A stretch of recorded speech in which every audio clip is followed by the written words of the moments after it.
Most people think fear is instinctive. They believe when guns are drawn, you freeze, you scream, or you surrender. But in the criminal underworld, we know better. Composure is the rarest currency. When four armed men burst through the doors of Manhattan's most exclusive Italian restaurant on a November night, 67 people became victims. Only one remained a player. She didn't carry a weapon. She didn't wear a badge.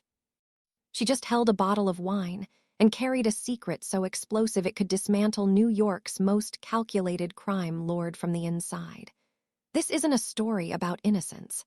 It's a story about a predator discovering he's been circling something far more lethal than himself. Welcome back, my loves. Before we continue, please tap the like button, subscribe if you haven't, and share this story with someone who needs it. Also, comment where you're watching from and what time it is. It helps the algorithm know you want more content like this. All right, let's dive in. The introduction. The streets of Lower Manhattan don't promise redemption. They just offer better lighting for the sins. It was 9:17 p.m. on a Thursday, the kind of evening where the city hummed with restrained violence. Dominic Cross sat at the corner table of Bellissimo's, a restaurant that balanced white tablecloths with the faint scent of old money and older secrets. To Wall Street, Dominic was a real estate developer. To the NYPD, he was a rumor they couldn't prove. To the 5 families that controlled the city's shadows, he was the reckoner. He didn't terrorize with brutality. He dismantled with strategy. He was the head of the Cross crime family, a man who had inherited chaos and transformed it into precision. He was waiting for a meeting that was already running 8 minutes late. His strategist, Jard Monger, had texted 15 minutes ago claiming traffic. Dominic despised unpunctuality. It revealed weakness, a lack of control. He swirled the Barolo in his glass, his eyes cataloging the room methodically. A banker celebrating a deal, an elderly couple sharing tiramisu in comfortable silence, and the waitress. Her name tag read Shannon. She looked composed, not the casual ease of contentment, but the deliberate stillness of someone who had learned to become invisible. Her auburn hair was pulled into a practical ponytail. The warm restaurant lighting couldn't soften the intelligence in her green eyes. She moved with purpose, pouring water with a precision that seemed almost choreographed. Then the front door exploded inward. Not opened, destroyed. 4 men, black balaclavas, illegally modified handguns. This wasn't amateur theater. This was execution. Everyone on the ground, wallets, phones, jewelry on the tables, now. The leader's voice didn't crack. This one wasn't high. He was trained. Pandemonium erupted. The banker's companion shrieked. The elderly man knocked over his espresso, diving beneath the table. Dominic didn't flinch. He simply adjusted his posture slightly, his right hand drifting to the compact Glock holstered at his ankle beneath his tailored pants. He didn't draw. Not yet. He calculated vectors. 4 targets, scattered positions, 15 to 23 feet. He could neutralize 3 before they registered the threat. The 4th would require improvisation. But before his tactical assessment completed, he saw her. Shannon didn't scream. She didn't drop the wine bottle in her hand. She didn't even hesitate.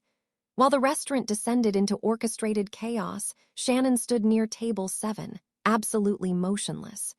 She observed the gunman approaching her, a younger operative, maybe 25, weapon trained on a terrified couple. Empty your pockets. Watch, wallet, ring, everything. The gunman jabbed his pistol toward the woman's hand.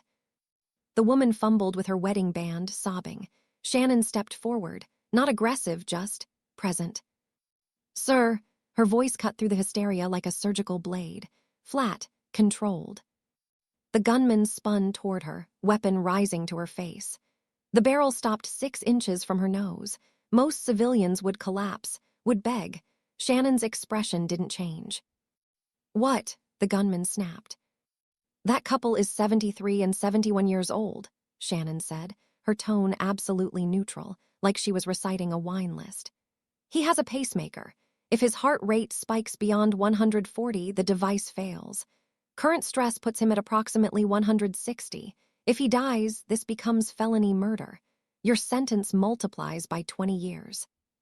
The gunman blinked. His weapon didn't lower, but his certainty did. How do you? I notice things.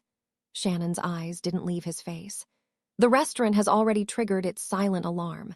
Police response time from the first precinct is 4.5 minutes. You've been inside for 2 minutes, 18 seconds. You have 60 seconds to exit before the perimeter is sealed. It was a calculated gamble. Dominic knew it immediately. Bellissimo's didn't have a silent alarm. It was too exclusive, relied on private security.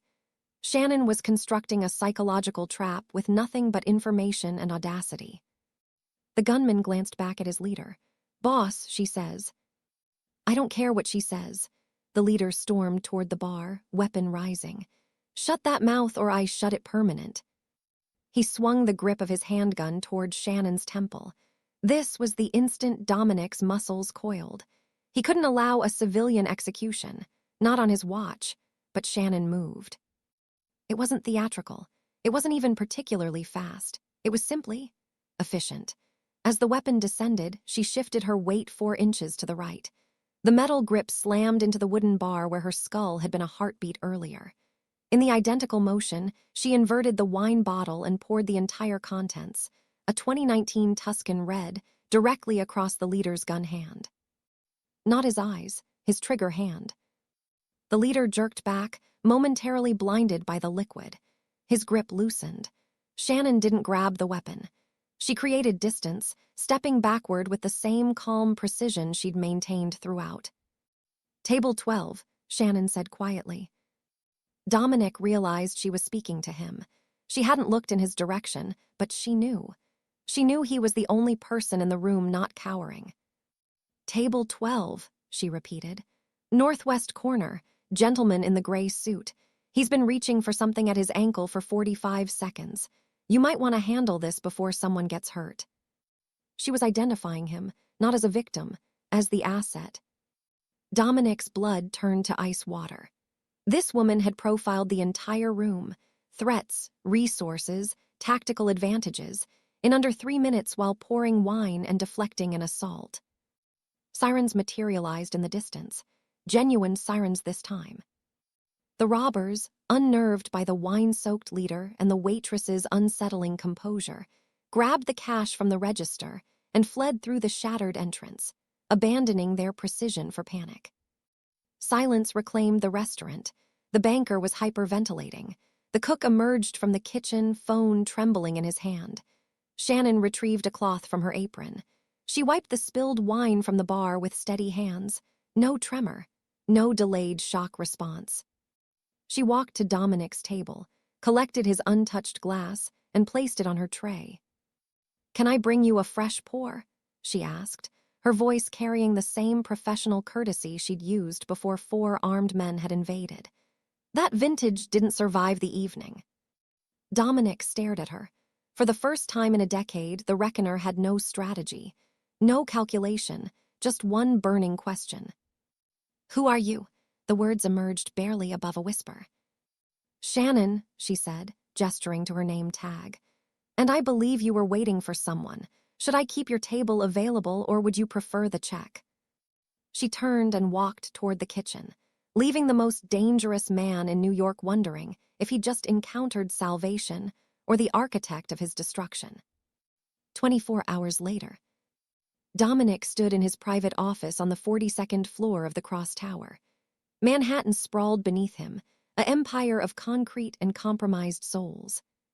"We found almost nothing, boss."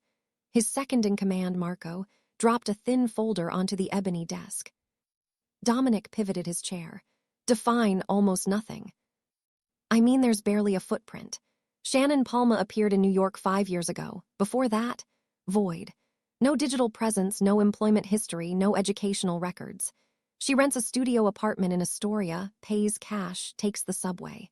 She has a library card, a gym membership, and a checking account with $3,200 in it. That's the complete profile." Dominic opened the file. A surveillance photo showed Shannon exiting a bodega, grocery bag in hand. She looked unremarkable, forgettable. But Dominic remembered the weight shift. The tactical assessment masked as conversation. That wasn't improvisation. That was training embedded so deeply it had become reflex. "She identified the threat vectors," Dominic murmured. "And she identified me as armed. within seconds. You think she's what, undercover? FBI. Marco poured himself 2 fingers of scotch. If the feds had someone with her skill set, I'd have been indicted 5 years ago, Dominic said. He stood, buttoning his suit jacket. I'm going back. Boss, that's dangerous. The robbery's all over the news. Cops are interviewing witnesses. I need answers, Dominic said, his voice dropping to that particular register that ended debates. You don't find a weapon like that working minimum wage and ignore it. Dominic returned to Bellissimo's at 9:00 p.m., 2 nights after the robbery. The restaurant was subdued, half the usual crowd, everyone speaking in nervous undertones. Shannon was there, polishing wine glasses behind the bar. When the door opened, she didn't turn, but her shoulders tensed infinitesimally. Dominic sat at the same corner table. She approached without a notepad. You came back, she observed. The wine was excellent, Dominic lied. It had been mediocre. You're not a food critic, she stated, not a question. No. And you're not law enforcement. No. Shannon set down the glass she'd been holding. Then you should find another restaurant, Mr. Cross. Men like you carry storms. I prefer calm evenings. Dominic retrieved a card from his inner pocket. Matte black, embossed with a single phone number. No name, no company. I have a proposition for you, Shannon. She laughed, a sound without humor, like glass breaking in a distant room. I don't do private events. I'm not requesting entertainment, Dominic said, his tone hardening into the voice that commanded empires. I saw what you did during that robbery. The situational awareness, the tactical psychology, the threat assessment. You're wasting your potential serving Barolo to hedge fund managers. Shannon stopped moving. She leaned forward, close enough that Dominic could detect her perfume. Something subtle, maybe jasmine, underneath the faint scent of gun oil. Listen very carefully, Mr. Cross, she whispered, her green eyes locked on his. You think you witnessed something exceptional. You saw a woman who wanted to finish her shift and go home. Don't dig into this. You might not survive what you uncover. I built my empire by excavating uncomfortable truths, Dominic said with a cold smile. Risk is my native language. I know exactly who you are, Dominic Cross, Shannon straightened. The reckoner, the man who doesn't break bones, he breaks entire operations. The strategist who turned his father's blood-soaked legacy into a legitimate empire with very illegal foundations. The air in the restaurant crystallized. Dominic's hand drifted toward his waistband. Nobody used his full name in public spaces, ever. If you know my identity, Dominic said softly, every word carrying the weight of consequence, then you understand people don't walk away from conversations with me. I'm not walking away, Shannon said, stepping back and collecting his empty glass. I'm working. You're occupying a table without ordering. Buy dinner or leave. Dominic studied her, the audacity, the absolute lack of fear. He had 2 choices, eliminate the threat she represented or understand it. He chose understanding. Bring me your best bottle, he said, and a second glass. We're going to have a very honest conversation, Shannon Palma, starting with why a woman with your training is hiding in my city. Shannon's expression flickered, just for a microsecond, and Dominic saw it. Recognition, not surprise. She'd been waiting for this moment. One conversation, she agreed. Then you forget you ever met me. I don't make promises I can't keep, Dominic replied. Shannon walked toward the wine cellar, and Dominic knew with absolute certainty that his carefully controlled world had just encountered its first truly unpredictable variable in a decade. The question wasn't whether she was dangerous. The question was whether she was dangerous to him, or for him. The police arrived in waves, first the patrol units with their aggressive sirens and defensive postures, then the detectives with their notebooks and practiced skepticism. Dominic watched them swarm Bellissimos like ants discovering spilled sugar, and he felt nothing but mild irritation. His evening had been disrupted. His meeting with Jard Monger had been postponed. And now he had to endure the theater of giving a statement to officers, who wouldn't recognize a real predator if it sat across from them at dinner. Detective Ramirez, a 20-year veteran with coffee stains on his tie, approached Dominic's table with the weariness of a man who'd interviewed too many witnesses who saw nothing useful. "Mr. Cross, I understand you were present during the robbery. Can you describe what you observed?" Dominic adjusted his cufflinks, a gesture that bought him 2 seconds to construct the appropriate civilian response. 4 men entered through the front entrance. Armed, they demanded valuables. The staff and patrons complied. The suspects fled when they heard sirens. I didn't get a clear look at their faces. It was all truth, just not all of it. Ramirez scribbled notes that would become meaningless paperwork. Did you notice anything unusual? Anyone who didn't follow their commands? Dominic's eyes drifted to the bar where Shannon was giving her own statement to a younger officer. Her hands were folded in her lap. Her voice was steady. She looked like every other traumatized witness, except Dominic knew better. She wasn't reliving terror. She was managing a performance. "Everyone seemed appropriately frightened," Dominic said, "including myself." Ramirez nodded, missing the lie entirely. "If you remember anything else, here's my card." Dominic accepted it with no intention of calling. 20 minutes later, the police cleared the scene, leaving behind fingerprint dust and the shattered front door. The restaurant owner was already on the phone with his insurance company. The other patrons had scattered like startled birds. Only Dominic remained, nursing a fresh pour of wine that tasted like questions he couldn't answer. Shannon emerged from the kitchen wearing her coat, a worn canvas jacket that had seen better years. She didn't look at Dominic as she headed for the exit, but he knew she was aware of him. Prey always knew when a predator was watching. He let her leave, for now. In the back of his town car, Dominic made a single phone call. "Marco, I need a background workup, complete profile. Shannon Palma, waitress at Bellissimo's in Lower Manhattan. I want everything: employment history, family connections, digital footprint, associates, everything."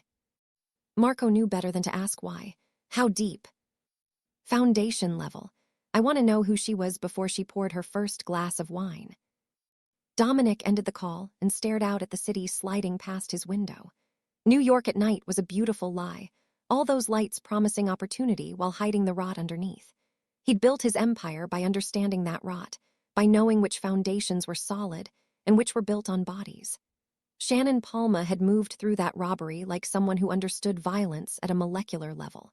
That kind of fluency didn't come from self-defense classes or action movies. It came from experience, from survival, from training that most people never encountered outside of military compounds or criminal organizations.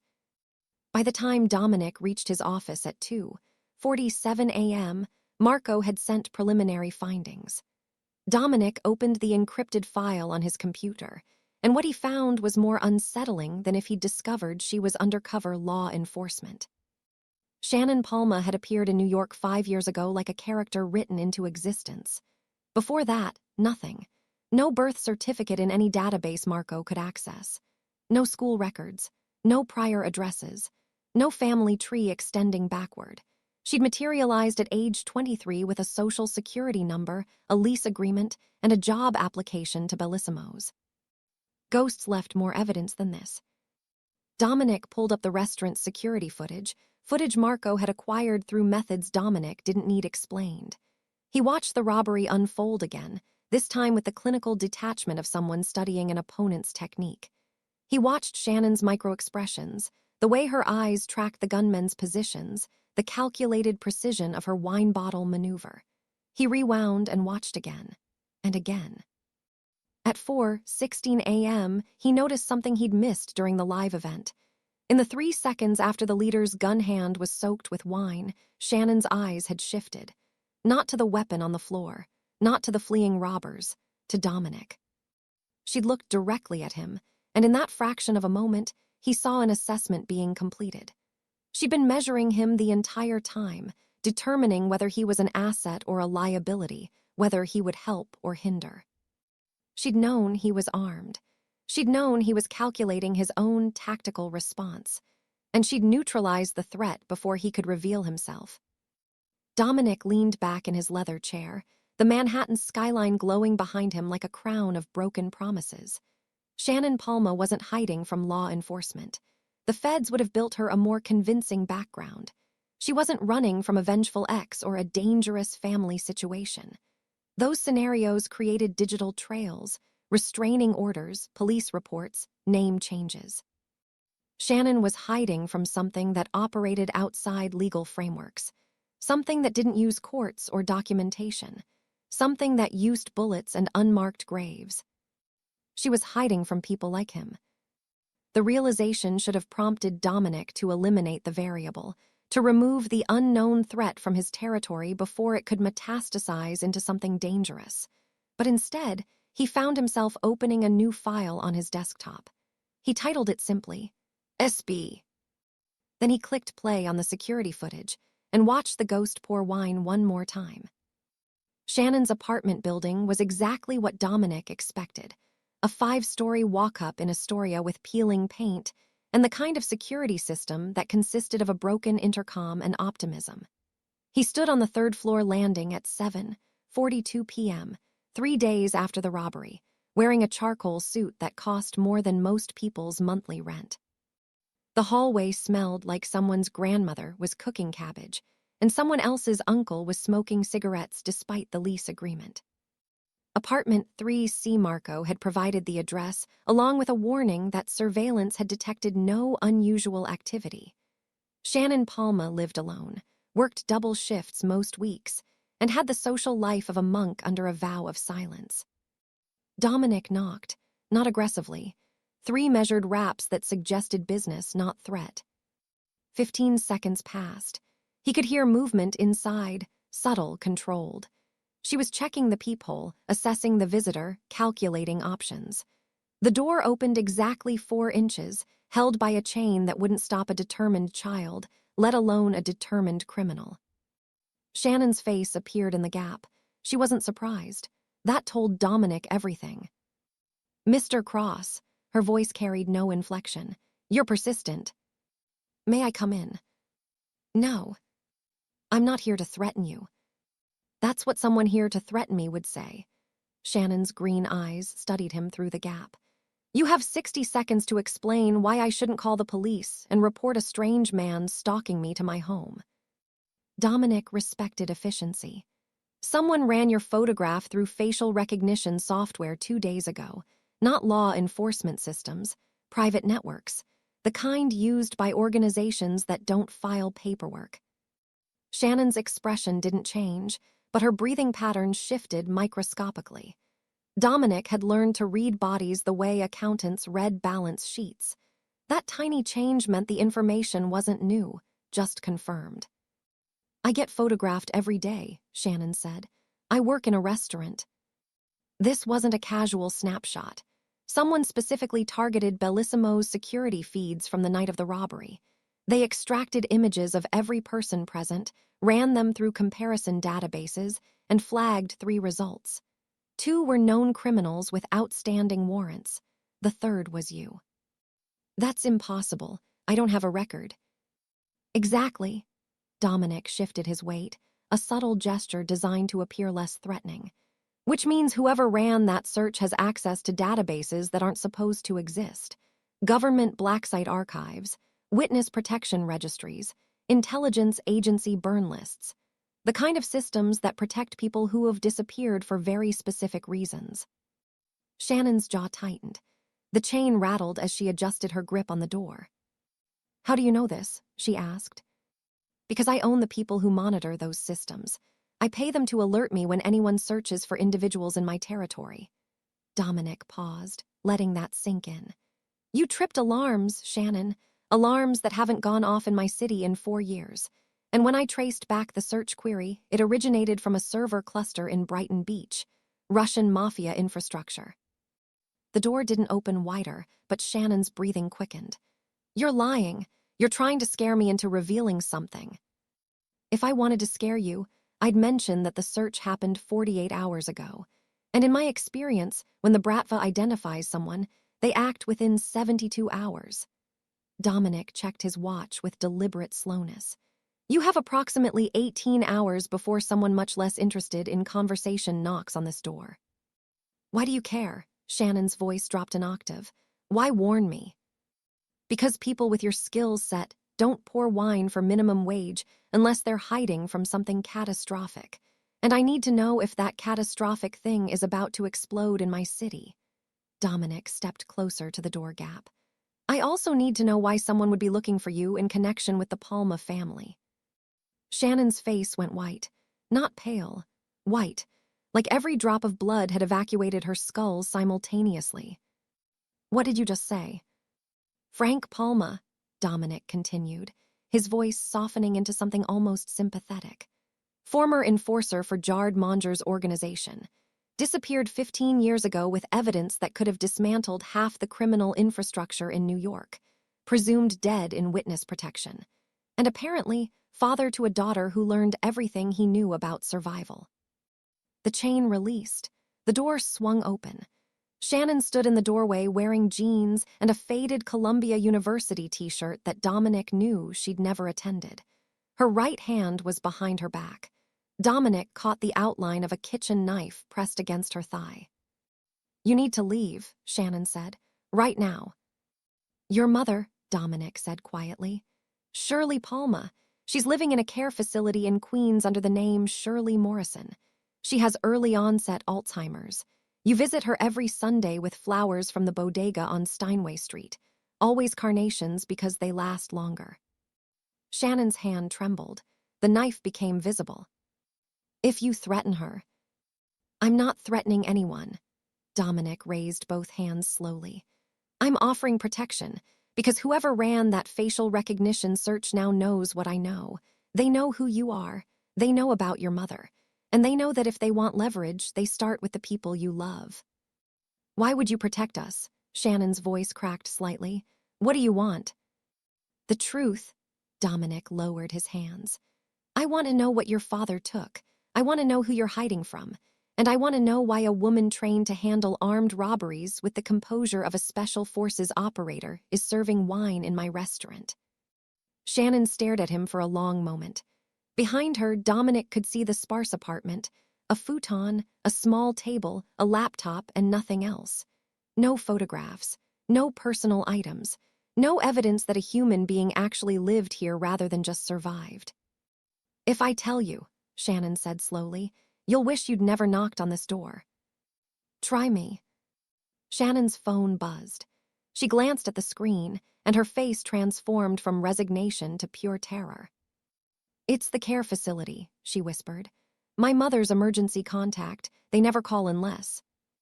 She answered, and Dominic watched her world collapse in real time. Ms. Morrison, this is Meadowbrook Senior Care. We're calling about your mother. She's safe, but there was an incident. 2 men came to visit her this afternoon claiming to be family. When our staff asked for identification, they left quickly. We've called the police, but we thought you should know someone attempted unauthorized access to.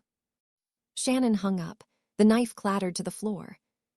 They found her, she said to no one in particular. After all these years, they found her. Dominic stepped into the apartment and closed the door behind him. Then we have less time than I thought. Pack essentials. 5 minutes. We're moving your mother to a secure location tonight. Why would you help me? Shannon looked at him with eyes that had seen too much already. You don't even know me.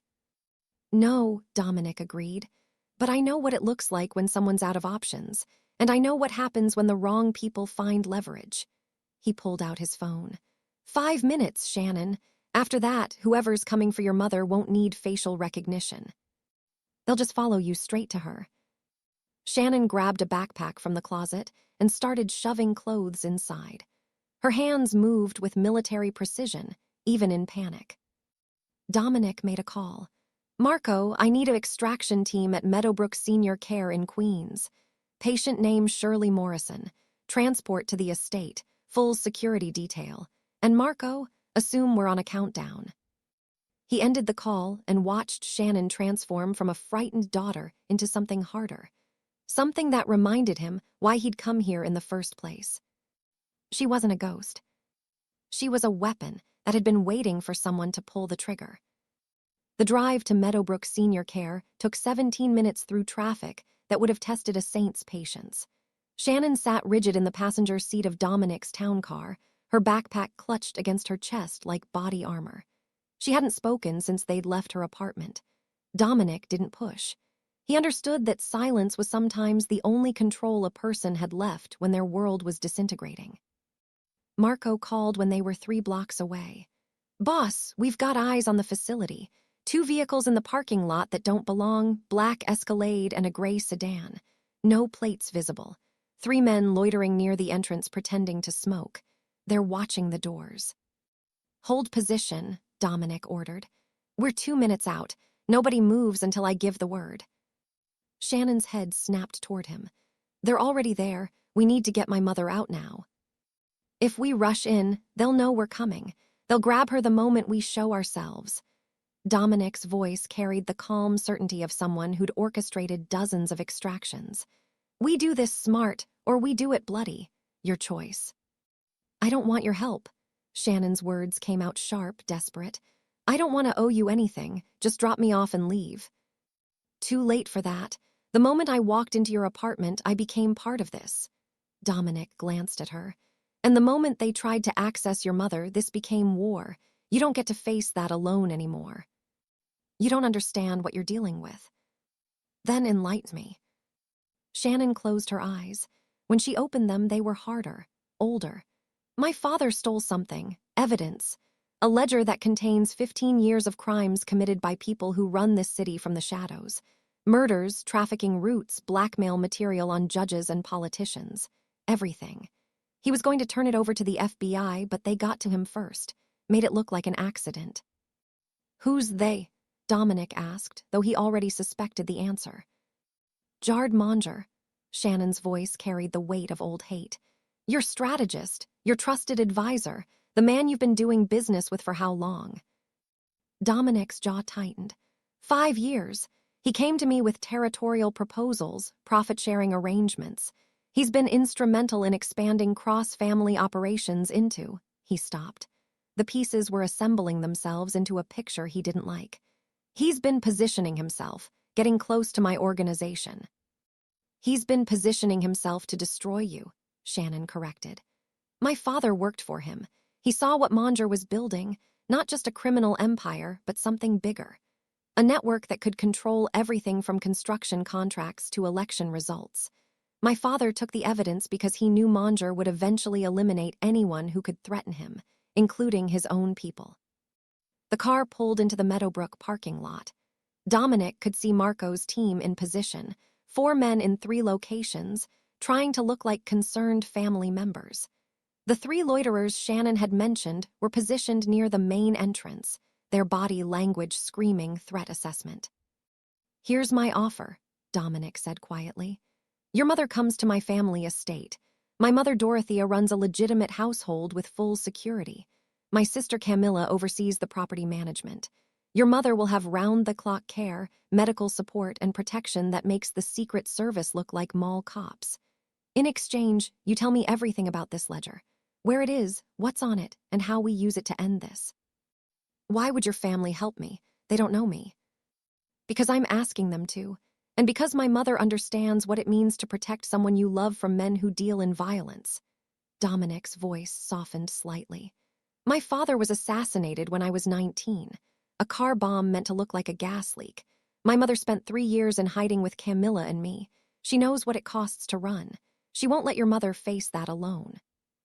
Shannon stared at the care facility entrance. "If I give you this information, you'll use it for leverage, for power. You're no different than Monger."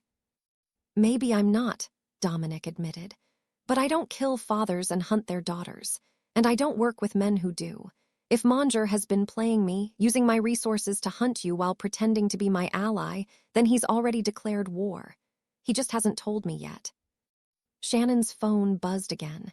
She looked at the screen and her face went pale. It's a text from an unknown number. It says, "We know she's inside. We know you're outside. You have 5 minutes to walk away or we come in loud." Dominic's phone rang simultaneously. "Marco.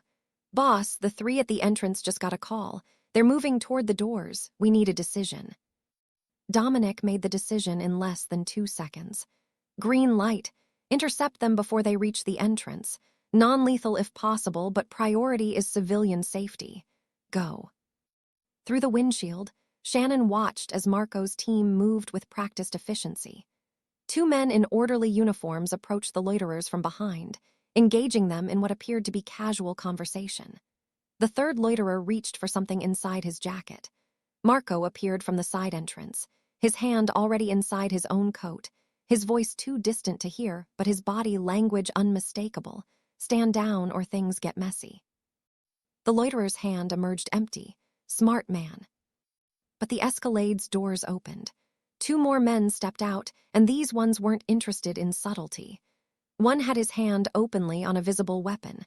The other was speaking rapidly into a phone. They're calling for backup, Shannon whispered. This is going to turn into a bloodbath, all these people. Marco knows what he's doing. But Dominic was already calculating exits, casualties, police response times. This was escalating faster than he'd anticipated. The gray sedan suddenly accelerated toward the entrance. Not fast enough to be obvious, but with clear intent. Shannon didn't hesitate.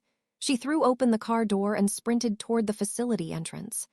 Dominic cursed and followed, his hand finding the Glock at his ankle as he ran.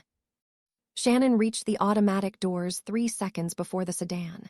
She slammed her palm against the emergency lock button inside, something only staff should know about, and the doors froze in place. The sedan screeched to a halt, blocking the entrance but unable to proceed. Marco's team converged. The driver of the Escalade decided discretion was the better part of valor and peeled out of the parking lot. The sedan driver wasn't as smart. He emerged with a weapon drawn.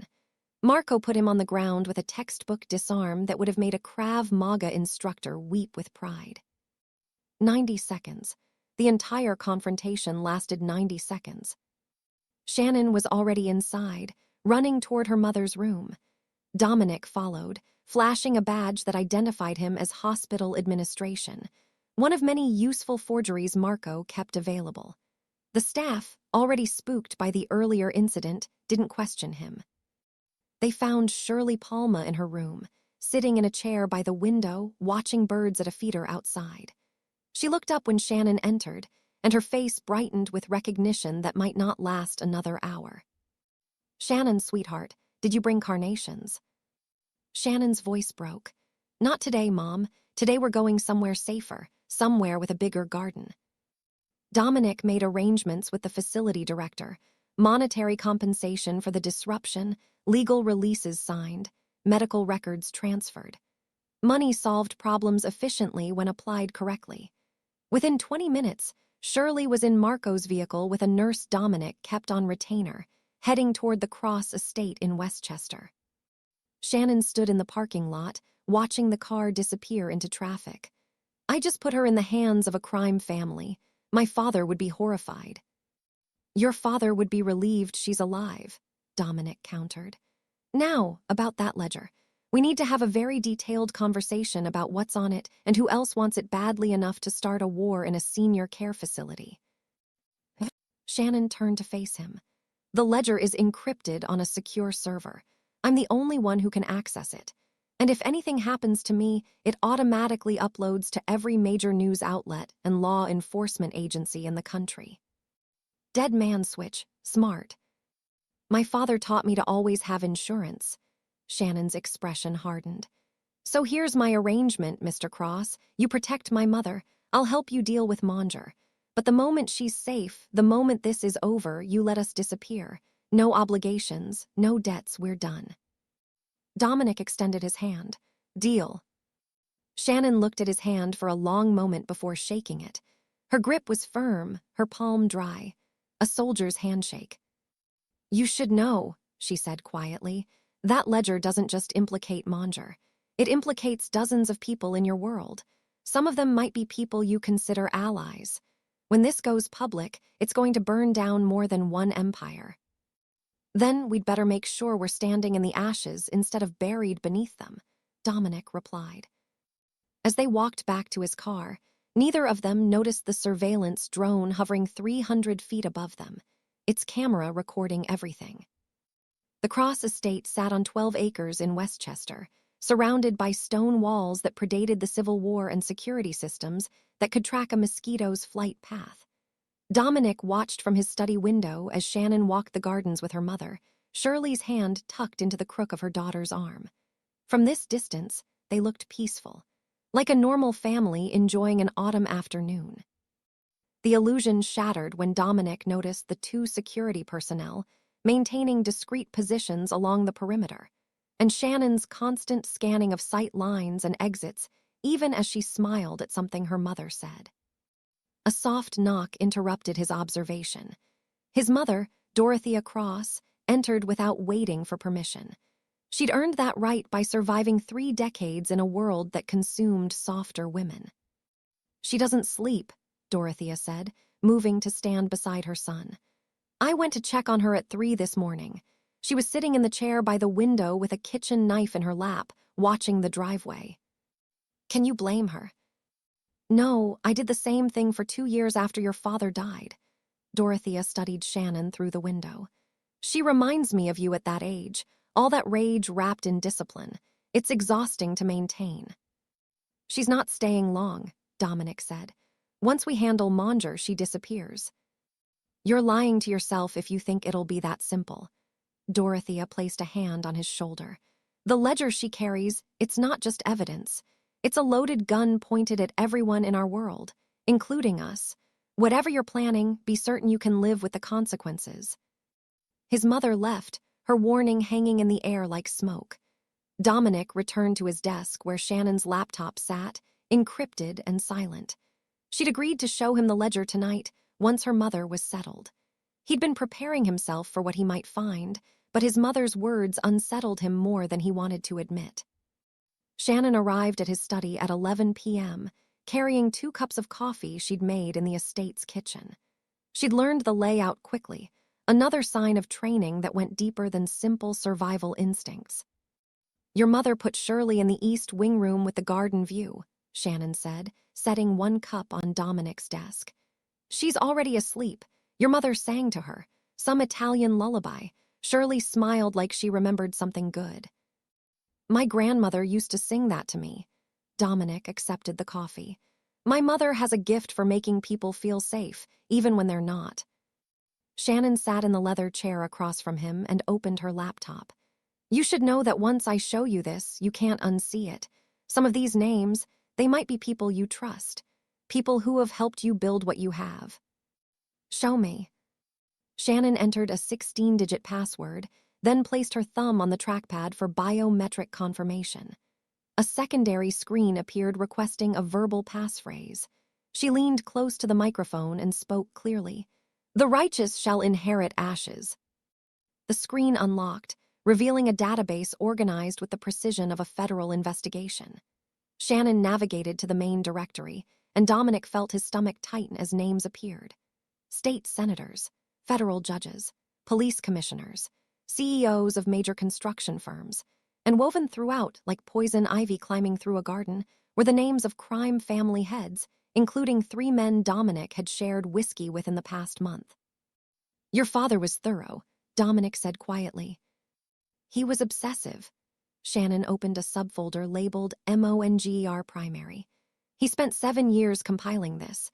Every transaction, every murder, every politician bought or blackmailed. He documented it all because he knew Monger wouldn't stop with small-time operations. He was building something bigger, a shadow government where criminals and officials were indistinguishable."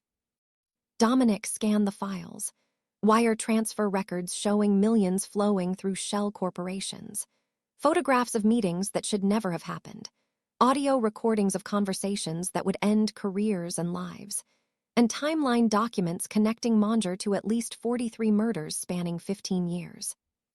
"This one," Shannon said, opening a specific file. "This is why my father ran."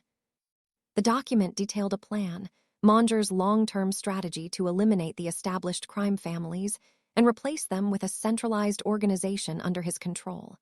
The Cross family was listed under Phase 3 acquisitions. Beside Dominic's name was a single notation: Eliminate or absorb. Subject demonstrates problematic independence. Recommend elimination post-consolidation. Dominic read the words twice. He's been planning to kill me. Not immediately. You're useful to him right now. You provide legitimacy, connections, resources, but once he has what he needs, you're a liability. Shannon's voice carried no satisfaction, just tired certainty. Everyone in his orbit eventually becomes disposable. That's what my father realized. That's why he took this ledger and ran. And got killed for it. He got 3 more years with me and my mother. 3 years where we lived like normal people. Shannon's eyes reflected the laptop's glow. He used to say those were the best years of his life, even though he knew they were borrowed time. Dominic stood and walked to the window. Outside, the estate lights created small islands of illumination in the darkness. His empire, his legacy, built on foundations that were apparently rotted through with betrayal. If I release this ledger, the entire criminal infrastructure of New York collapses, he said. Not just Manger, everyone, including families that have kept the peace for decades. The power vacuum would be catastrophic. Street gangs would go to war. Russian, Albanian, Chinese organizations would rush in to fill the void. The city would burn. I know. But if I don't release it, Manger continues his plan. He eliminates me when I'm no longer useful. He goes after anyone who might threaten him, including you and your mother, no matter where you hide. Dominic turned to face her. There's a third option. I give you back to him, trade you for peace. Manger gets his ledger, gets his security, and I get to keep my organization intact. Shannon didn't flinch. Is that what you're going to do? I'm presenting the options. Strategy requires evaluating all possibilities, including the ones that make you a monster. My father taught me the same thing. Shannon closed the laptop. He also taught me that some choices reveal who you actually are, not who you pretend to be. Dominic moved back to his desk, studying Shannon across the polished wood. What were his final words to you, before he died? Shannon was quiet for a long moment. When she spoke, her voice carried the weight of a promise made to a ghost. We were in the car. He knew something was wrong with the brakes. He felt it before the crash happened. He had maybe 10 seconds. He looked at me and said, "Don't die protecting secrets, die protecting people." Then the car went off the bridge. You were there. I was 17. I pulled him out of the water, but his injuries... Shannon stopped, swallowed. He died in my arms on the riverbank. His last words were about my mother, making sure I'd take care of her, making sure I'd only use the ledger if I had no other choice. Dominic sat down heavily. He thought about his own father's death, the explosion that had turned a car into shrapnel and a man into a memory. He'd been 19, old enough to understand that someone had decided his father was more valuable dead than alive. Old enough to inherit an empire built on blood, but not old enough to know how to carry that weight without it crushing him. Your father was right, Dominic said finally. Secrets are just information. People are what matter. But here's what he didn't tell you. Sometimes protecting people means making choices that damn you. Sometimes the only way to save the ones you love is to become exactly what you're fighting against. Is that what you're going to do? Become like Manger to stop him? I don't know yet. Dominic met her eyes. But I know I'm not trading you for peace. Whatever Manger's planning, whatever this costs, you and your mother are under my protection until this ends. That's not strategy. That's principle. And principles are the only things that separate us from animals. Shannon stood, picking up her laptop. You should know that I've been prepared to die for this since I was 17. The ledger, my mother's safety. I've accepted that I might not survive seeing this through. If it comes to that, if Manger forces a choice between my life and exposing him, you use the ledger. You burn it all down. Promise me. I don't make promises to corpses, Dominic said. You're not dying, not on my watch. We find another way. There might not be another way. Then we make one. Dominic stood, his decision crystallizing. Manger wants a war. He's been building toward it for 15 years. Fine, we give him a war. But we fight it on our terms with weapons he doesn't expect. Starting with the fact that he thinks you're alone and I'm ignorant. We turn those assumptions into his grave. Shannon studied him for a long moment, and something shifted in her expression. Not trust exactly, but the possibility of it. My father would have liked you. He always said the most dangerous men were the ones who could be ruthless and principled at the same time. Your father sounds like he was a complicated man. He was a good man in a bad world. It killed him. Shannon moved toward the door, then paused. Don't let it kill you, too. After she left, Dominic poured himself 3 fingers of scotch and stared at the closed laptop. Somewhere in that encrypted database was a weapon powerful enough to reshape the entire criminal landscape of New York. The question wasn't whether to use it. The question was whether he could survive the detonation. Shannon was 13 when her father first put a knife in her hand. Not a kitchen knife, a tactical folder with a 3-inch blade and a grip designed for retention. They were in the basement of their house in Newark, a space Frank had converted into something between a gym and a war room. Most people think fighting is about strength, Frank said, demonstrating a grip reversal that turned defense into offense in one fluid motion. It's not. It's about leverage, timing, and the willingness to do what your opponent thinks you won't. Shannon mimicked the movement, her 13-year-old hands still clumsy with the mechanics. Why am I learning this? Mom says I should focus on school. Your mother's right, school matters, but so does staying alive. Frank adjusted her stance, moving her feet into proper position. The world I work in, sometimes it follows you home. I need to know you can protect yourself if I'm not there. She'd learned. Over 5 years between homework and soccer practice and pretending to be a normal teenager, Shannon had absorbed her father's lessons like a language learned young enough to feel native. Hand-to-hand combat, tactical thinking, how to read a room for threats, how to disappear in plain sight, how to survive. The training had intensified after they fled to witness protection. Shannon was 18, her mother was terrified, and Frank was teaching his daughter things that went beyond self-defense. He was teaching her how to think like someone who assumed everyone was a threat until proven otherwise. You see that car? Frank had asked one morning, pointing to a sedan parked across from their witness protection apartment in Syracuse. It's been there for 3 days. Different positions, but always within sight of our building. What do you do? Shannon had studied the vehicle, applying the frameworks her father had drilled into her. I don't panic. I verify. I check if it's there tomorrow. I note the make, model, license plate. I look for patterns. Do they leave when we leave? Do they stay overnight? I prepare 3 exit routes from the apartment. And I tell you. Good. Now tell me what you do if I'm not here to tell. The question had chilled her. Dad. Shannon, what do you do if I'm not here? She'd swallowed hard and given him the answer he'd trained her for. I get Mom somewhere safe. I contact the handler. I don't engage unless there's no choice. And if there's no choice, I end the threat permanently. Frank had nodded, but his eyes were sad. I'm sorry you have to know these things. I'm sorry I brought this into your life. 6 months later, the brakes on their car had failed on a bridge in upstate New York. Shannon had survived. Frank hadn't. And Shannon had spent 5 years perfecting the skills her father had started teaching her, knowing that eventually, someone would come to finish what they'd started. In the present, Dominic watched Shannon move through the Cross Estate's private training facility with a precision that most of his security personnel couldn't match. It had been 3 days since she'd shown him the ledger. 3 days of planning, strategizing, and preparing for the war that was coming. But Dominic had noticed something during their tactical discussions. Shannon's training was theoretical, competent but untested. Her father had given her the foundation, but she'd spent 5 years avoiding situations where she'd need to use it. That was going to get her killed. Again, Dominic said, holding the training knife loosely. They were in the estate's converted garage, a space Marco used to drill security teams. You're thinking too much.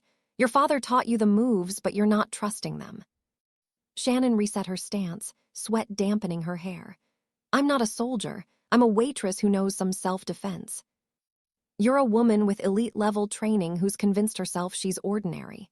Dominic moved in fast, the rubber blade aimed at her center mass. Shannon blocked, redirected, but hesitated on the counterstrike. Dominic swept her legs and she hit the mat hard. That hesitation gets you killed. If you commit to this fight with Manger, there's no half measures. Shannon stood, breathing hard. Maybe I'm not meant for this. Maybe I should just run, take my mother and disappear. You've been running for 5 years. How's that worked out? Dominic's words were harsh, but his tone was almost gentle. They found you, Shannon. They'll find you again. The only way this ends is if we end it. Something shifted in Shannon's expression. The hesitation burned away, replaced by something colder. When Dominic came at her again, she didn't just block, she controlled. She redirected his momentum, used his weight against him, and put the training blade against his throat with a speed that actually surprised him. Like that, she asked, breathing hard. Dominic smiled. Exactly like that, again. They trained for 2 hours, and Dominic watched Shannon transform. The Waitress facade fell away, revealing something her father had built and 5 years of hiding had suppressed. She was fast, adaptive, and once she stopped second-guessing herself, genuinely dangerous. During a water break, Shannon studied her reflection in the mirrored wall. My father used to say I was better than him. Faster, smarter. I thought he was just being a dad. But sometimes I wonder if he knew something I didn't, if he saw something in me that I've been running from. What were you running from? Dominic asked. Manger, or who you'd have to become to stop him. Shannon didn't answer immediately. She turned to face him, and in the harsh fluorescent lighting, Dominic saw the weight she carried. My father killed people. He was good at it. Before he stole the ledger, before he became the man who read me bedtime stories and taught me to change a tire, he was an enforcer. He hurt people for money, for power, for men like Manger. And you're afraid you inherited more than his training, Dominic said quietly. I poured wine on that man's hand at Bellissimo's. I could have done worse, should have done worse. He was going to hurt people. Shannon's hands clenched. In that moment I wanted to, not to protect anyone, because some part of me enjoyed the control, the power. That's what scares me, not Manger, not dying, but becoming exactly what my father spent his last years trying not to be. Dominic set down his water bottle and moved to stand in front of her. Your father trained you because he loved you, because he wanted you to survive. The fact that you're afraid of becoming a monster. That's what separates you from actual monsters. They don't ask the question. Is that how you sleep at night? Shannon asked. Telling yourself you're different because you feel guilty. No, I sleep at night because I've accepted what I am. I've done terrible things in the name of protecting what's mine. I'll probably do more before this is over. Dominic held her gaze. But I draw lines. I don't hurt civilians. I don't target families. I don't become Manger. You have to decide where your lines are, Shannon. Because once this starts, you won't have time for philosophical debates. Shannon grabbed the training knife from the mat. One more round. And this time, don't hold back. I need to know if I can actually do this. Dominic studied her for a moment, then nodded. All right, but understand I'm not training you to survive. I'm training you to win. There's a difference. What followed was brutal. Dominic pushed her past technique into instinct, past hesitation into commitment. He attacked with the speed and precision of someone who'd spent 20 years in a world where mercy was weakness. And Shannon met him, not just defensively, but with an aggression that proved her father had seen something real. She was better than competent. She was exceptional. When Shannon finally got past Dominic's guard and locked him in a chokehold that would have rendered him unconscious in 3 more seconds, he tapped out. She released him immediately, both of them breathing hard. Your father was right, Dominic said, rubbing his throat. You are better than him. You just needed to stop apologizing for it. Shannon looked at her hands like they belonged to someone else. I don't know if that's reassuring or terrifying. It's both. Welcome to my world. Dominic stood, offering her a hand up. Tomorrow we work on firearms. If Manger comes at us, he won't send people who fight fair. As Shannon headed toward the showers, Marco appeared in the doorway. His expression was grim. We have a problem, boss. Our people just intercepted communications. Manger knows Shannon's here. He's calling a sit-down with the other families. He's going to claim we're harboring a federal witness, that we're compromising everyone's security. He's building a case to justify coming after us with full force. Dominic absorbed the information without visible reaction. How long do we have? The sit-down is in 4 days. After that, it's open season unless we hand her over or go to war. Then we have 4 days to prepare. Dominic looked toward the showers where Shannon had disappeared. And we're going to need every minute. Marco hesitated. Boss, I've seen you train a lot of people. She's different. She's not just good, she's got that thing. That edge that separates professionals from killers. You know what I mean. Dominic knew exactly what he meant. He'd seen it in the mirror for years. The ability to flip a switch and become something colder, more efficient, more dangerous. Shannon had inherited it from her father, and 5 years of suppressing it had only compressed it into something more potent. She's going to need that edge, Dominic said. Because in 4 days, Monger is going to try to destroy everything we've built. And the only way we survive is if Shannon stops being her father's daughter and becomes what she was always meant to be. Which is? Dominic walked toward his study, already planning the next 72 hours. The thing that monsters have nightmares about. The Sapphire Charity Gala was Dorothea Cross's masterpiece, an annual event that raised millions for children's hospitals while serving as neutral ground where New York's criminal elite could conduct business in tuxedos instead of back alleys.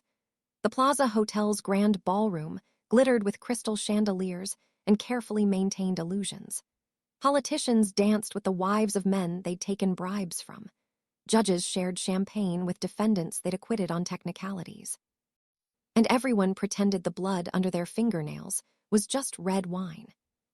Shannon stood in front of the full-length mirror in the estate's guest room, barely recognizing herself. The navy gown Dorothea had selected was elegant without being ostentatious. Silk that draped perfectly, a neckline that suggested sophistication rather than seduction, and custom tailoring that concealed the compact Glock 43 holstered against her inner thigh. Her auburn hair was styled in an updo that revealed her neck while keeping her peripheral vision clear.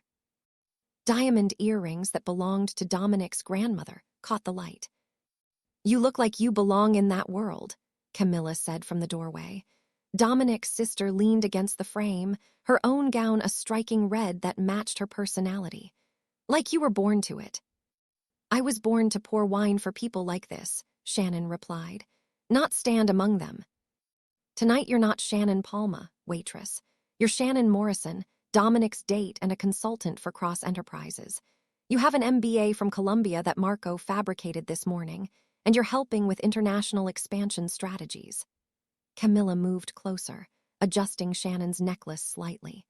The key to surviving these events is remembering that everyone's playing a role. The trick is making yours believable enough that no one looks too closely. Shannon met Camilla's eyes in the mirror. Why are you helping me? Your brother is risking everything for someone you barely know. Camilla's smile was sharp. Because Jard Monger is a cancer. He's been whispering in Dominic's ear for 5 years, positioning himself, making alliances. I've been telling my brother he's dangerous, but Dominic trusts too easily sometimes. You're giving us the excuse to cut him out. She paused. Also, my mother likes you, and my mother is never wrong about people. Dominic appeared in the doorway, and Shannon's breath caught despite herself. He wore a custom Tom Ford tuxedo that transformed him from dangerous criminal into something that belonged on magazine covers. His dark hair was perfectly styled, his presence commanding without effort. You look, Dominic stopped, searching for words that didn't sound inadequate. Formidable. I look like someone playing dress-up, Shannon countered. No, you look like someone who could burn down this entire world and make it look elegant. Dominic offered his arm. Ready to meet the monsters. The Plaza Ballroom was a study in controlled chaos. 300 guests representing the intersection of legitimate power and criminal influence, all pretending they didn't know exactly what everyone else did for a living. Dominic navigated the crowd with practiced ease, introducing Shannon to people whose names she recognized from her father's ledger. Each handshake felt like touching evidence of crimes that would never see justice. Senator Richard Castellano, who'd taken $2 million in bribes to kill infrastructure oversight. Judge Patricia Vance, who dismissed 14 cases against Monger's operations. Police Commissioner Thomas Brady, who'd buried investigations in exchange for campaign contributions. They smiled at Shannon, complimented her gown, and had no idea she could destroy them with a few keystrokes. "You're very quiet," Dominic murmured as they moved toward the bar. "Most dates would be excited about the champagne and celebrities. Most dates aren't mentally cataloging which of these people deserve federal prison." Shannon accepted a glass from a server, her training automatically noting exits, security positions, and potential threats. "How do you stand it, knowing what they are?" "The same way you stood it serving them wine. You compartmentalize. You remember that everyone here is playing a game with different rules than normal society." Dominic's hand rested lightly on her lower back, a gesture that appeared romantic but positioned him to move her quickly if needed.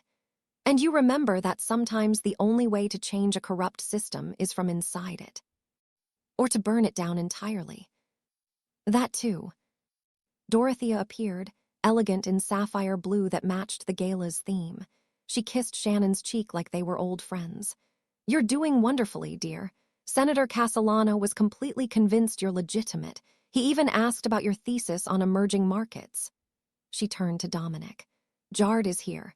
He arrived 10 minutes ago with an entourage that's making everyone nervous." Dominic's expression didn't change, but Shannon felt him tense.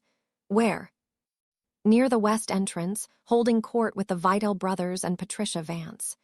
Dorothea's voice lowered. "Dominic, he's making moves, building consensus. If you're going to confront him, it needs to be tonight, publicly, where he can't simply make you disappear." Shannon scanned the crowd until she found him. Jard Monger stood surrounded by allies, his silver hair and expensive suit making him look like exactly what he pretended to be, a successful businessman. But Shannon recognized the cold calculation in his eyes. She'd seen it in the surveillance photos her father had taken 15 years ago. The same man who'd ordered Frank Palma's death was drinking champagne 30 feet away. "Shannon," Dominic's voice pulled her back. "Stay close, don't engage unless I signal." But Monger had already seen them. He excused himself from his group and walked directly toward them with the confidence of someone who believed he'd already won. 2 of his security personnel followed at a discreet distance. "Dominic," Monger's smile was warm, practiced. "Beautiful event as always. Your mother outdoes herself each year." His eyes shifted to Shannon, and she saw the moment he recognized her. Not surprise, confirmation. "And who is this lovely companion? You've been keeping secrets." "Shannon Morrison," Dominic said smoothly. "She's consulting on some international ventures. Shannon, this is Jard Monger, my strategic advisor." Monger extended his hand. Shannon forced herself to take it, her skin crawling at the contact. His grip was firm, assessing. "Pleasure. Morrison, that's interesting. I knew a family by that name once. Different circumstances, of course." "It's a common name," Shannon said, her voice steady despite her racing heart. "Indeed." Monger released her hand but held her gaze. "Dominic, we should talk, privately. There are developments that require immediate attention." "Now isn't the time," Dominic replied. "This is my mother's event. Business can wait." "This can't." Monger's tone shifted, becoming harder. "I'm offering you an opportunity to resolve a situation peacefully. Tomorrow, that opportunity expires. I think you know what I'm talking about." The music continued. People danced and laughed, oblivious to the confrontation unfolding in their midst. Shannon could feel security personnel adjusting positions, Monger's men moving closer, Marco's team responding, everyone calibrating for violence that might erupt in crystal and silk. "If you have something to say it here," Dominic said quietly. "I'm done with private meetings where the agenda changes after the door closes." Monger's smile vanished. "You're protecting something that doesn't belong to you, something that threatens everyone in this room. The families are concerned, Dominic. They're asking questions about your judgment, about whether you've become a liability." "The families can ask me themselves." "They will, tomorrow night. There's a gathering at the Riverside Club. All the heads will be there.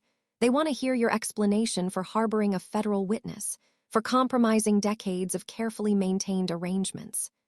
Monger glanced at Shannon. They want to know why you'd risk everything for a waitress.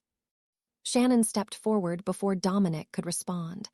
I'm standing right here. If you have accusations, direct them at me. Manger studied her with the attention of someone appraising a weapon. You have your father's eyes. Frank always did have that same stubborn defiance, right up until the moment his car went into the river. The admission hung in the air. Shannon's hand drifted toward her thigh, toward the weapon concealed there, but Dominic's hand on her arm stopped her. Careful, Manger said softly.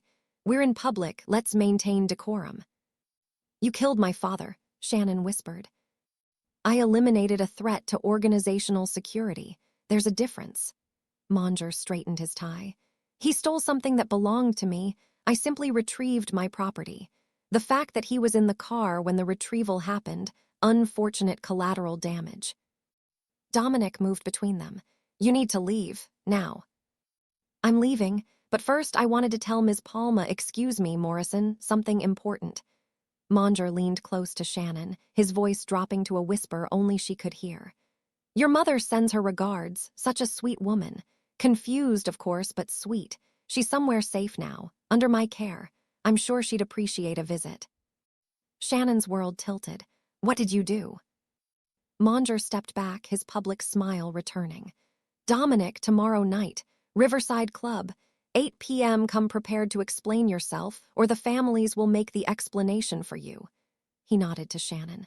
Ms. Morrison, it was enlightening meeting you. I'm sure we'll be seeing each other again very soon. He walked away, his security detail following. Shannon stood frozen, her mind racing through the implications. Her mother was supposed to be in the East Wing with Dorothea, protected, safe. She turned to Dominic, and he already had his phone out, dialing Marco. The conversation was brief, tense. When he lowered the phone, his expression confirmed her worst fear. There was an incident 30 minutes ago. 2 of our security personnel were found unconscious. Your mother's room is empty. Clean extraction professionals. Dominic's jaw was tight. He took her right out from under us.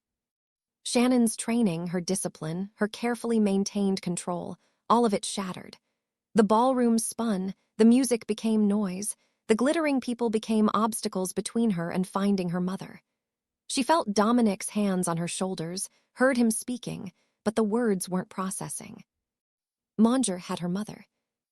The war room in Dominic's estate had been converted from a wine cellar.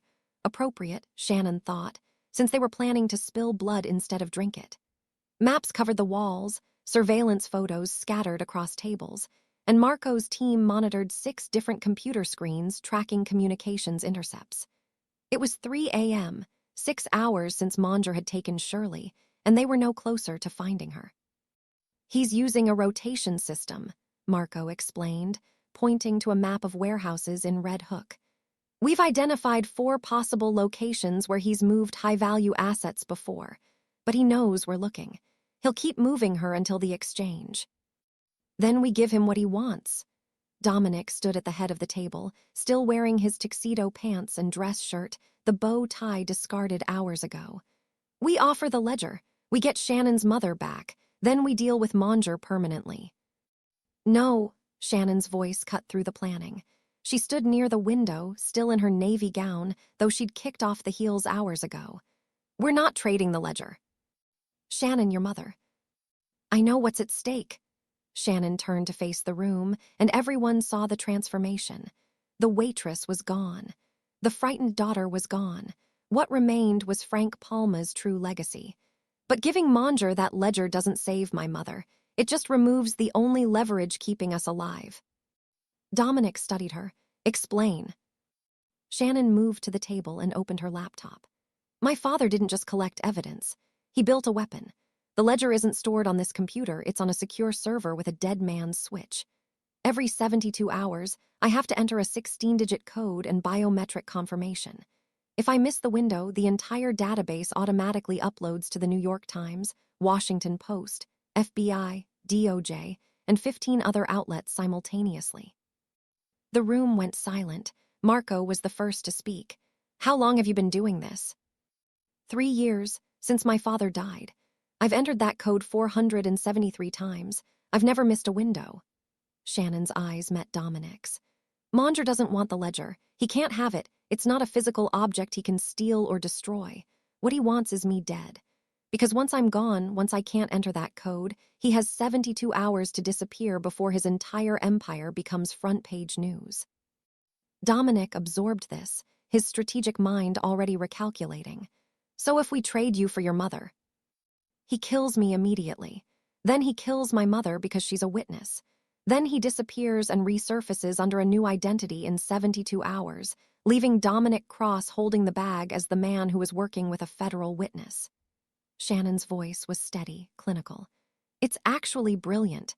He eliminates the threat, frames you for the exposure, and gets to play victim when the ledger goes public. Camilla, who'd been silent until now, leaned forward. But you have leverage. You can threaten to upload it early. He's counting on that. He knows I won't destroy dozens of innocent lives or semi-innocent lives just to save my mother and myself. He's betting I'm like my father, that I'll choose to protect people over punishing the guilty. Shannon closed the laptop. He's betting wrong. Dominic crossed his arms. You'd actually do it, upload everything. To save my mother, without hesitation. Shannon's jaw was set. But it won't come to that, because Manger isn't stupid enough to kill me before the timer runs out. He needs me alive long enough to extract the access codes, which means we have time to find her. Unless he tortures the information out of you, Marco said bluntly. The codes change algorithmically. Even if I wanted to give them to him, what I tell him today won't work tomorrow. My father built in fail-safes upon fail-safes. The only way to stop that timer is for me to enter the code voluntarily, with my biometrics, without duress. Shannon smiled without humor. He taught me a lot about protecting information in a hostile environment. Dominic paced, thinking. So we need a different play. We can't trade the ledger. We can't trade you. Which means we need to find your mother before the meeting tomorrow night, or we walk into the Riverside Club knowing Manger has already won. There's something else you need to know. Shannon's voice shifted, becoming quieter. Something I should have told you from the beginning. The room's attention focused on her. Dominic stopped packing. I knew who you were, Shannon continued. The night of the robbery at Bellissimo's, when you sat in my section, I recognized you immediately. Dominic's expression hardened. Explain. I'd been watching you for 3 months, ever since you started having regular meetings with Manger at the restaurant. I was trying to figure out if you were like him, if you were part of the network my father documented, or if you were different. Shannon met his eyes. My father's ledger had your name in it, Dominic, but the notation was different than the others. It said possible asset and ethical boundaries observed. My father had been watching you too, years ago. He thought you might be someone he could trust if everything went wrong. So the calm during the robbery was real, but it was also a test. I wanted to see how you'd react, whether you'd protect civilians or just yourself, whether you'd kill those men or show restraint. Shannon took a breath. You passed. You were ready to intervene to save others, not just to eliminate a threat to yourself. That's when I knew my father was right about you. You've been manipulating me from the start. Dominic's voice was dangerously quiet. I've been surviving. There's a difference. Shannon moved closer. When Manger's facial recognition search flagged me, I knew my time was up. I knew he'd come after my mother. And I knew I needed an ally powerful enough to stand against him. So yes, I calculated. I assessed. I made choices based on incomplete information and desperate circumstances.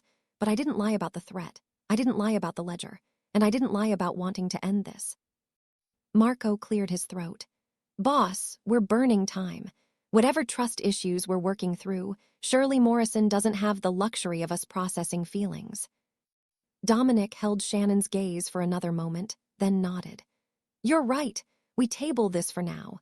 But Shannon, after this is over, we're having a very long conversation about honesty and trust. If we survive, I'll tell you everything. Shannon pulled up a map on her laptop. I have an idea where Manger might take her.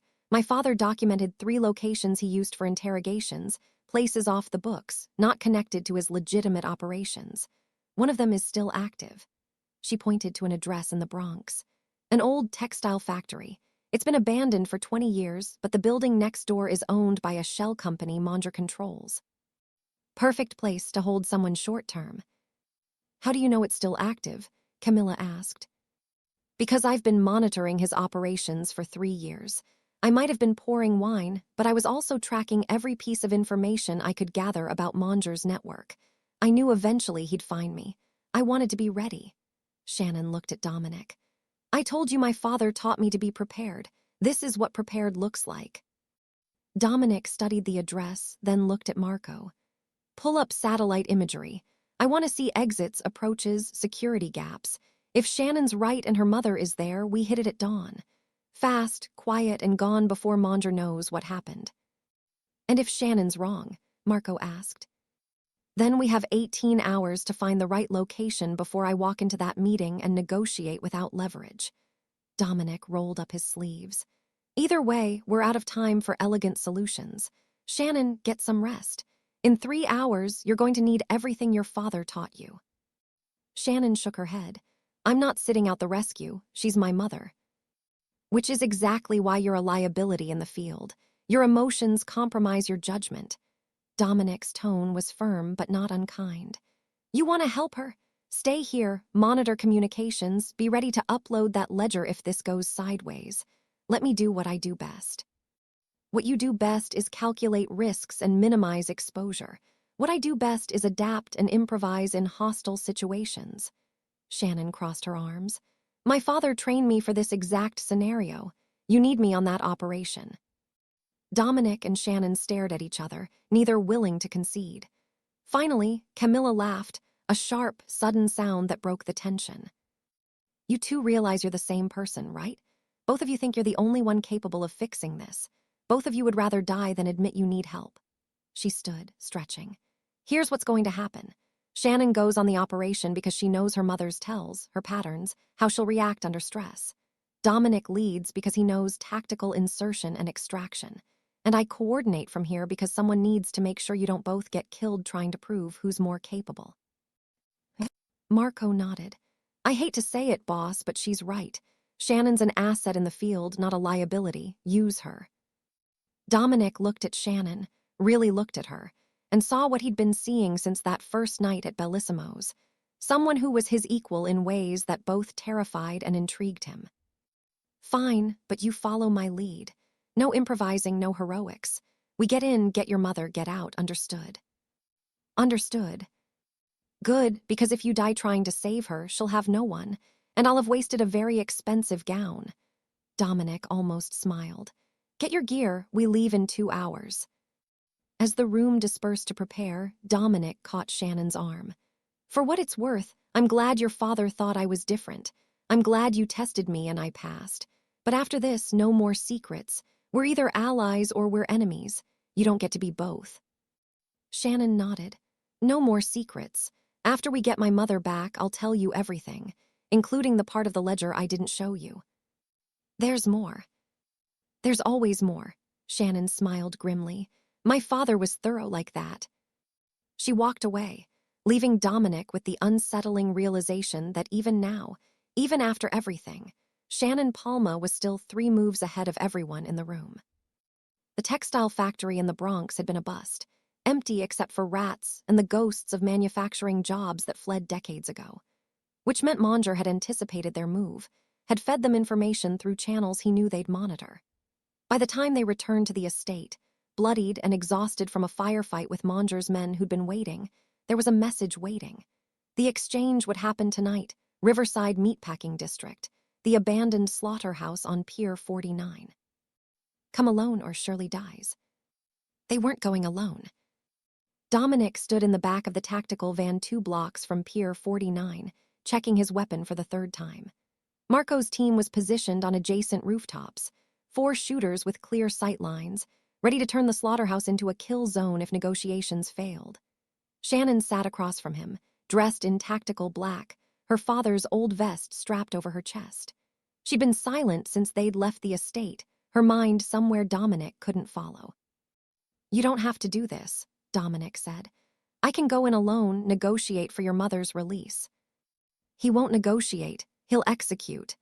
Shannon checked her Glock, chambering a round with mechanical precision. This isn't about the ledger anymore. It's about finishing what he started 15 years ago. He wants to erase the Palma family completely. Marco's voice crackled through their earpieces. We've got movement. 3 vehicles just pulled up. Looks like Manger brought at least 12 men. Armed, tactical gear. This isn't an exchange, boss. It's an execution setup. Understood. Hold positions until my signal. Dominic looked at Shannon. The plan doesn't change. I go in first with the laptop. You circle around the east entrance. When Manger's attention is on me, you extract your mother. Marco's team provides cover for the exit. And if it goes wrong, then you upload the ledger and run. Get your mother somewhere safe and disappear. Let the evidence do what bullets can't. Shannon met his eyes. I'm not running anymore. Whatever happens in there, we finish this together. They moved through the darkness toward Pier 49, the smell of old blood and rust heavy in the air. The slaughterhouse loomed against the night sky, its broken windows like empty eye sockets watching their approach. Light spilled from the main floor. Manger wanted them to see what they were walking into. Dominic entered through the front, hands visible, the laptop containing the supposed ledger access codes held before him. Shannon split off, moving along the perimeter with the silence her father had taught her. Inside, the slaughterhouse had been converted into a perverse throne room. Manger stood in the center, surrounded by armed men positioned behind rusted machinery and concrete pillars. And there, bound to a chair but alive, was Shirley Palma. Her face was bruised, her eyes frightened but defiant. Dominic Cross, Manger's voice echoed in the cavernous space. So good of you to accept my invitation. I trust you brought what I requested. The access codes to the ledger. Everything you need to shut down the dead man's switch. Dominic held up the laptop. Release Shirley Morrison and it's yours. You see, that's where we have a problem. A new voice emerged from the shadows, and Dominic's blood froze. Camilla stepped into the light, a pistol held comfortably in her hand. My brother always was too trusting, too soft. Father would be disappointed. Camilla, Dominic's voice was barely a whisper. What are you doing? What you should have done years ago, consolidating power, eliminating weakness. Camilla moved to stand beside Manger. Did you really think you could run the Cross family with mercy and restraint? While you were playing legitimate businessman, Manger was building a real empire. He offered me partnership, equal standing, something you never would have given me. You're my sister. I'm your father's daughter, and he would have scorned you for protecting a waitress over family interests. Camilla's eyes were cold, foreign. Give us the codes, Dominic. Walk away. You can keep your legitimate businesses, your clean reputation. Manger and I will handle the real work. Dominic felt the betrayal like a physical wound. His sister, the person he'd protected, trained, trusted with family secrets. You sold me out. You gave him access to the estate. You helped him take Shirley. I did what was necessary. Camilla gestured with her weapon. The codes, now. Shannon's voice crackled in Dominic's earpiece, so quiet only he could hear. I'm in position, east side behind the old freezer unit. I can see your mother, 3 guards between us, on your signal. Dominic needed to buy time. You're right, Camilla, I was soft. I trusted you because you were blood. But you know what Father taught me before he died? Family isn't about blood, it's about loyalty, something you just traded for power. Enough philosophy. Manger stepped forward. The codes, or I put a bullet in the old woman's head, and we spend the next 3 days extracting them from your corpse and Shannon's.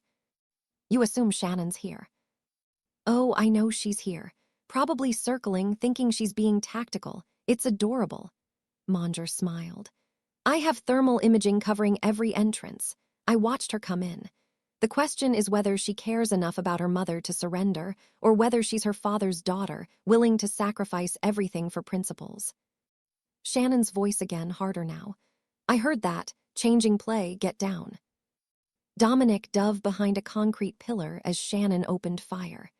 The east side of the warehouse erupted, precise shots that took down 2 of Manger's men before they could react. Marco's team responded from the rooftops, suppressing fire that turned the windows into fountains of broken glass. Camilla moved with trained efficiency, returning fire toward Shannon's position. Manger grabbed Shirley, using her as a shield while backing toward a rear exit. The warehouse became chaos, muzzle flashes in the darkness, the scream of ricochets, and beneath it all, the crackle of flames as a dropped lantern ignited old packing materials. Shannon moved through the chaos like a ghost, her father's training overriding fear. She took down a guard with a shot to the knee, disarmed another with a brutal close-quarters technique, and closed on her mother's position. Dominic provided covering fire, forcing Manger to choose between escaping and maintaining his hostage. Manger chose survival. He released Shirley and ran for the back exit. Camilla covered his retreat, laying down suppressing fire that kept Dominic pinned. "Dominic," Camilla screamed over the gunfire, "don't make me kill you." "You already did." Dominic returned fire, not aiming to kill but to disable. He couldn't bring himself to execute his sister even now. The hesitation cost him. Camilla's shot caught him in the shoulder, spinning him around. Shannon reached Shirley, cutting her bonds with a tactical knife. "Mom, it's me. We need to move now." But Shirley's eyes were glazed, her medication routine disrupted by the kidnapping. "Shannon, where's your father? He should be here." "Dad's not here, but we are. Come on." Shannon half-carried her mother toward the east exit, but Manger had circled back. He emerged from the smoke, weapon raised. "Nowhere to run, little Palma. Your father learned that lesson. Now it's your turn." Shannon pushed her mother behind her, raising her weapon. But her magazine was empty. She'd burned through ammunition, providing covering fire. Manger smiled, recognizing her predicament. Then Dominic was there, bleeding from his shoulder but still moving. He put himself between Shannon and Manger, his weapon-trained center mass. "It's over, Jard. Marco's team has the building surrounded. The police are 4 minutes out. You don't walk away from this." "Neither do you." Manger's weapon didn't waver. "That shoulder wound, you're going into shock. Your aim is compromised. You fire, you might miss. I don't miss." Shannon pulled out her phone with steady hands. "Then we all go down together. Dominic, get my mother out. I'm uploading the ledger." "Shannon, no." Dominic started. "It's the only way this ends." Shannon began entering the codes, her fingers moving with practiced speed. "The moment this uploads, everything comes out. Your crimes, Manger, Camilla's betrayal. The judges, the senators, the police commissioners. All of it becomes public record. You can kill me, but in 3 minutes your empire burns." Manger's expression shifted from confidence to calculation to rage. "You're bluffing." "My father taught me never to bluff with weapons I'm not willing to use." Shannon hit the final key. "Upload initiated. 2 minutes until the first news outlet receives the files. 1 minute 40 seconds. 1 minute 20. The warehouse was fully ablaze now, the fire spreading through decades of accumulated dust and forgotten materials. Smoke filled the space, making breathing difficult. Marco's voice crackled through the earpiece. "Boss, building's unstable. You need to evacuate now." Camilla appeared through the smoke, torn between her partnership with Manger and the reality that her brother was about to die in a burning building. "Dominic, please. We can still fix this." "You chose your side, Camilla." Dominic's voice was heavy with grief and anger. "Now live with it." Manger made his decision. He turned and ran for the back exit, abandoning Camilla, abandoning his plans, choosing survival over everything else. Camilla watched him go, the betrayal registering on her face. She'd traded family for an alliance that lasted exactly as long as it was convenient. Shannon grabbed her mother, Dominic grabbed Shannon, and they ran for the east exit as the roof began to collapse. Behind them, Camilla stood frozen, finally understanding what she'd lost. Marco's team extracted them with professional efficiency, pulling them clear as the warehouse became an inferno. They collapsed on the pier, coughing smoke and blood, as Shannon's phone buzzed. The first confirmation New York Times had received the files, then Washington Post, then FBI field office. One by one, the news outlets confirmed receipt of the most comprehensive documentation of organized crime in New York history. Shannon looked at Dominic, both of them battered and bleeding but alive. "It's done. The ledger is out. Everything my father died protecting, it's finally public. Dominic pulled her close, his good arm around her shoulders. Shirley was confused but safe. Marco was coordinating their extraction, and in the distance, sirens wailed as emergency services responded to the fire. "What happens now?" Shannon asked. "Now, we disappear until the dust settles. Then we figure out what's left of our lives after burning down the entire underworld." Dominic managed a tired smile. "Was this your plan all along?" "My father's plan. I just finally had the courage to execute it." Shannon watched the warehouse burn, orange flames reaching toward the night sky. "He always said the only way to kill a cancer is to expose it to light, even if the treatment nearly kills the patient." In the burning building, Camilla Cross watched the flames consume everything she'd thought she wanted, finally understanding that power without loyalty was just another form of death. 3 months after the warehouse fire, New York was still processing the earthquake. The Ledger's release had been surgical. Frank Palma's meticulous documentation made prosecution inevitable. 17 state officials resigned before indictments could be filed. 8 federal judges recused themselves from cases or retired under pressure. 2 police commissioners faced racketeering charges. And Jard Monger, the architect of it all, sat in a maximum security federal prison awaiting a trial that would likely end with him dying behind bars. The criminal underworld had fractured. Some organizations collapsed entirely, their leadership either imprisoned or fleeing prosecution. Others adapted, distancing themselves from the exposed corruption, scrambling to prove their operations were legitimate. A few simply disappeared, their networks dismantled by federal task forces armed with 15 years of evidence. The Cross family survived, barely. Dominic had spent 3 months with lawyers, accountants, and federal prosecutors, demonstrating that his operations had been systematically transitioning to legitimate business for the past 5 years. Real estate development without laundering. Import-export without trafficking. Construction contracts won through competitive bidding rather than intimidation. The ledger had contained references to the Cross family, but Frank Palma's notes told a different story. A criminal heir trying to walk away from his father's legacy without getting killed for it.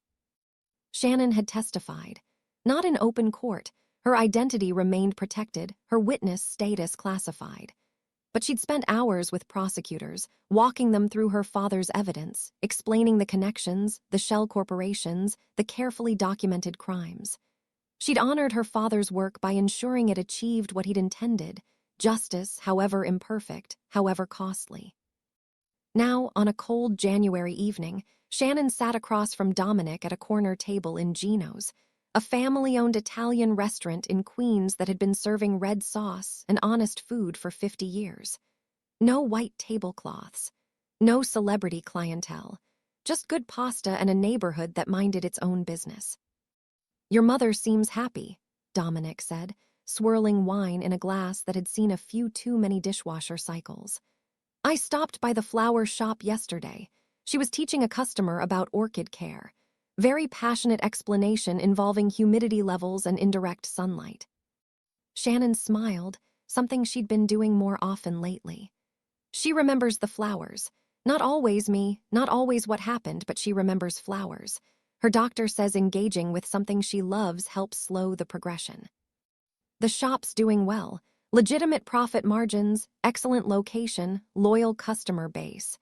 Dominic's business instincts never fully shut off. She's good at it. She was a botanist before she married my father, before his world consumed hers. Shannon watched the condensation run down her water glass. Buying her that shop, giving her back something she lost, that meant more than protecting her from Monger ever could. It was the least I could do, considering everything. They sat in comfortable silence, the kind that only emerged between people who'd survived something impossible together. The restaurant buzzed around them, families celebrating, couples on dates, the ordinary magic of people living uncomplicated lives. "Have you heard from Camilla?" Shannon asked quietly. Dominic's expression tightened. "She's in Argentina, Buenos Aires, sent a letter through intermediaries. No return address, no phone number, just, he stopped, swallowed, just an apology for what it's worth. Is it worth anything? I don't know yet. She betrayed me, betrayed everything our father built, but she's still my sister. Dominic met Shannon's eyes. Family's complicated. You understand that better than anyone. Shannon did understand. Her father had been a killer who became a protector. Her mother had married into darkness and found light in flowers. People contained multitudes, the capacity for both destruction and redemption. Your mother invited me to dinner next week, Shannon said. At the estate. She called it a proper introduction, though we've been living in her guest house for 3 months. Dominic smiled. That's Dorothea Cross acknowledging you're not a temporary situation. It's her way of saying you're family now. Fair warning, she'll ask about your intentions toward her son. My intentions? Shannon raised an eyebrow. I'm still deciding if I like him. You're a terrible liar. I'm an excellent liar. You're just learning to read me. The server brought their food, simple pasta, fresh bread, nothing complicated. Shannon had ordered without looking at the menu, and Dominic had noticed. She was comfortable here, not performing, not hiding, just existing. What happens now? Shannon asked, twirling pasta on her fork. For us, I mean, the underworld is restructuring. Your family survived but changed. My mother's safe. The ledger did what my father wanted. We accomplished everything we set out to do. So you're asking if we still need each other now, that the crisis is over. I'm asking if this, Shannon gestured between them, was just survival or something more. Dominic set down his fork, giving the question the weight it deserved. That night at Bellissimo's, when you poured wine while guns were being waved around, I thought I was seeing someone extraordinary in an ordinary life. Then I learned you'd been testing me, calculating whether I was an asset or an enemy. Then we fought a war together, burned down an empire, and survived things that should have killed us. He reached across the table, palm up, offering. I don't know what this is, Shannon. But I know I want to find out. Without the guns, the betrayals, the warehouse fires, just us, whatever that means. Shannon looked at his hand, scarred from the shoulder wound, from a dozen other injuries earned building and protecting his empire. She thought about her father's final words, about choosing to protect people over secrets, about finally being ready to stop running. She placed her hand in his, steady, warm, certain. Your mother's going to have a lot of questions at that dinner, Shannon said. She's going to ask about grandchildren before dessert is served. Terrifying. Welcome to the family. They ate, talked, laughed about things that had nothing to do with ledgers or loyalty or legacy. Outside, Queens hummed with the energy of 8 million people living their lives, most of them blissfully unaware that the corruption documented in Frank Palma's ledger had been rotting the city from inside. That corruption was being cut out now, slowly, through trials and investigations that would take years. Some guilty people would escape justice. Some innocent people would be damaged by proximity. But the foundation was cleaner. The city had a chance to be better. Shannon poured them both more wine, not expensive vintage, just honest wine from an honest restaurant. Her hand was steady, just as it had been that night 3 months ago when her world had been about to explode. You know what I realized? Shannon asked, setting down the bottle. What? That night at Bellissimo's, I wasn't calm because I wasn't afraid. I was calm because I was finally ready to stop running. She met his eyes, and Dominic saw everything in that look.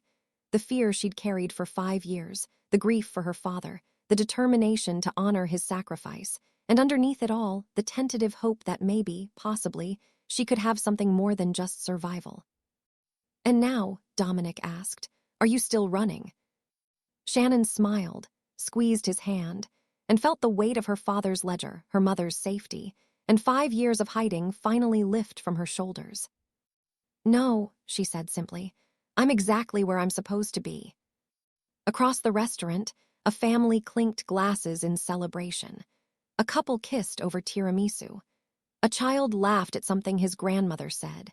The ordinary miracles continued, the city spun on, and 2 people who'd survived extraordinary darkness learned how to build something together in the light. Outside, the January cold couldn't touch them. The ghosts of the warehouse fire were fatting.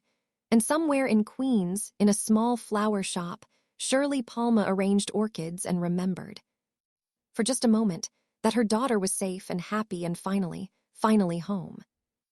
The underworld had transformed, but so had they.